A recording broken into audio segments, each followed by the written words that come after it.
Jó capítulo 19. Respondeu, porém, Jó, dizendo: Até quando afligireis a minha alma e me quebrantareis com palavras? Já 10 vezes me vituperastes, não tendes vergonha de injuriar-me? Embora haja eu, na verdade, errado, comigo ficará o meu erro.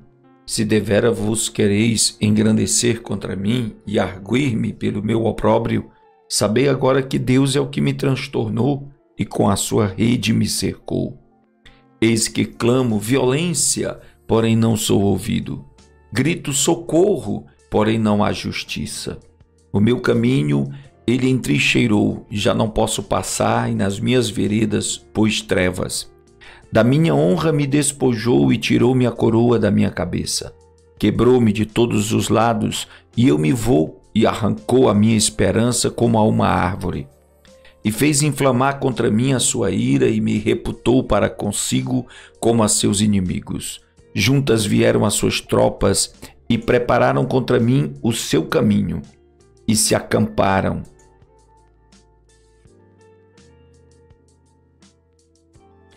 E se acamparam ao redor da minha tenda, pois longe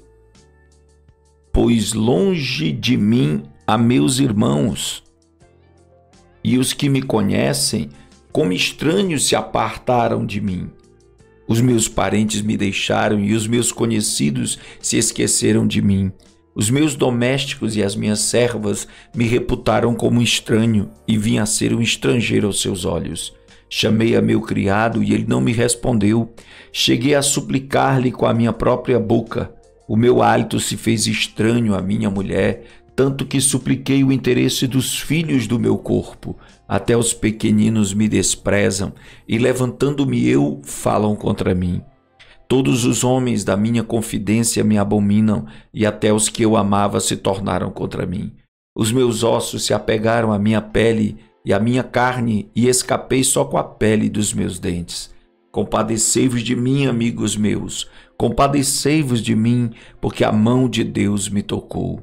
Por que me perseguis assim como Deus, e da minha carne não vos fartais? Quem me dera agora que as minhas palavras fossem escritas, quem me dera fossem gravadas num livro, e que com pena de ferro e com chumbo para sempre fossem esculpidas na rocha. Porque eu sei que o meu Redentor vive e que por fim se levantará sobre a terra, e depois de consumida a minha pele, contudo ainda minha carne, verei a Deus. Vê-lo-ei por mim mesmo e os meus olhos, e não outros o contemplarão, e por isso os meus rins se consomem no meu interior. Na verdade, que devíeis, porque o perseguimos? Pois a raiz da acusação se acha em mim.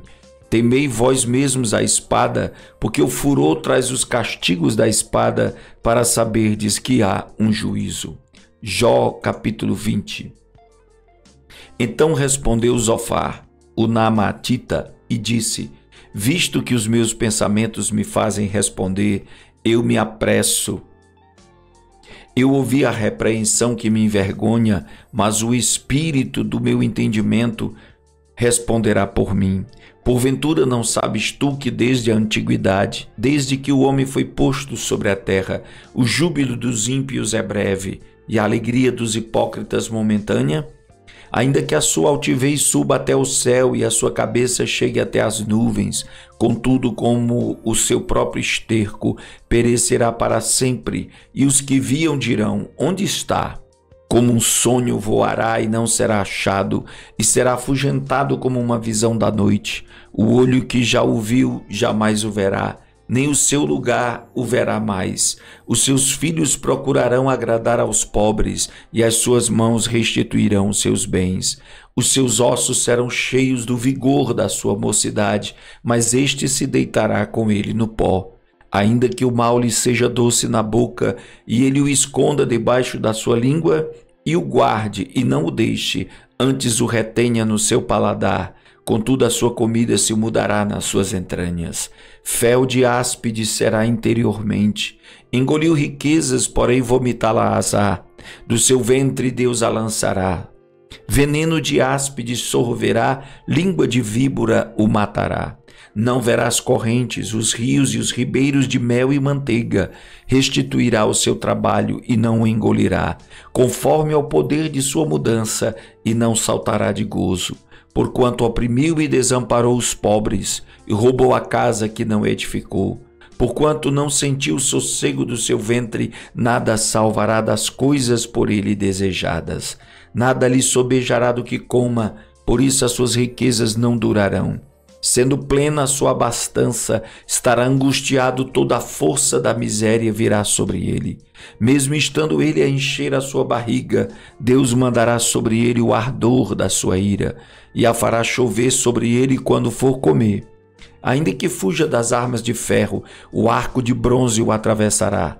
Desembainhará a espada que sairá do seu corpo, e resplandecendo virá do seu fel, e haverá sobre ele assombros.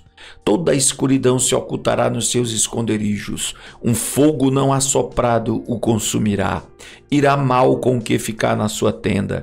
Os céus manifestarão a sua iniquidade, e a terra se levantará contra ele. As riquezas de sua casa serão transportadas no dia da sua ira, todas se derramarão. Esta da parte de Deus é a porção do homem ímpio, esta é a herança que Deus lhe decretou. Jó capítulo 21. Respondeu, porém, Jó dizendo: Ouvi atentamente as minhas razões, e isto vos sirva de consolação. Sofrei-me e eu falarei, e havendo eu falado, zombai. Porventura eu me queixo de algum homem, porém ainda que assim fosse, por que não se angustiaria o meu espírito? Olhai para mim, pasmai, ponde a mão sobre a boca, porque quando me lembro disto me perturbo e a minha carne é sobressaltada de horror. Por que razão vivem os ímpios, envelhecem e ainda se robustecem em poder?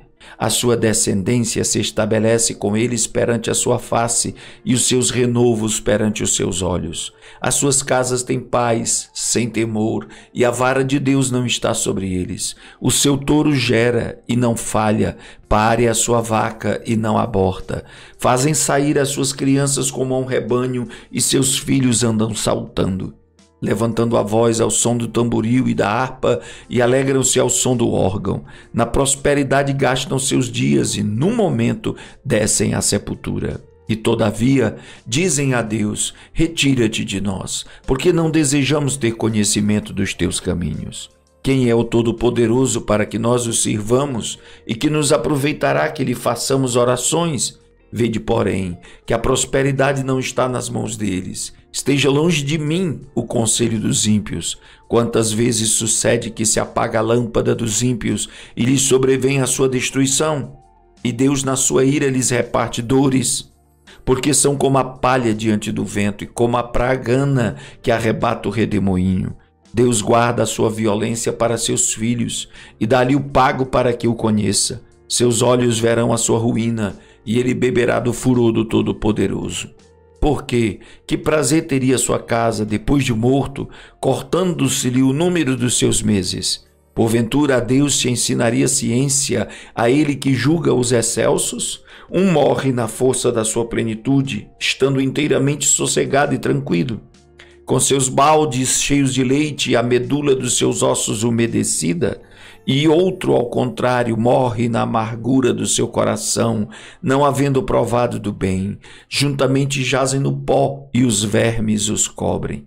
Eis que conheço bem os vossos pensamentos, e os maus intentos com que injustamente me fazeis violência. Porque direis: onde está a casa do príncipe, e onde a tenda que moravam os ímpios? Porventura não perguntaste aos que passam pelo caminho, e não conheceis os seus sinais?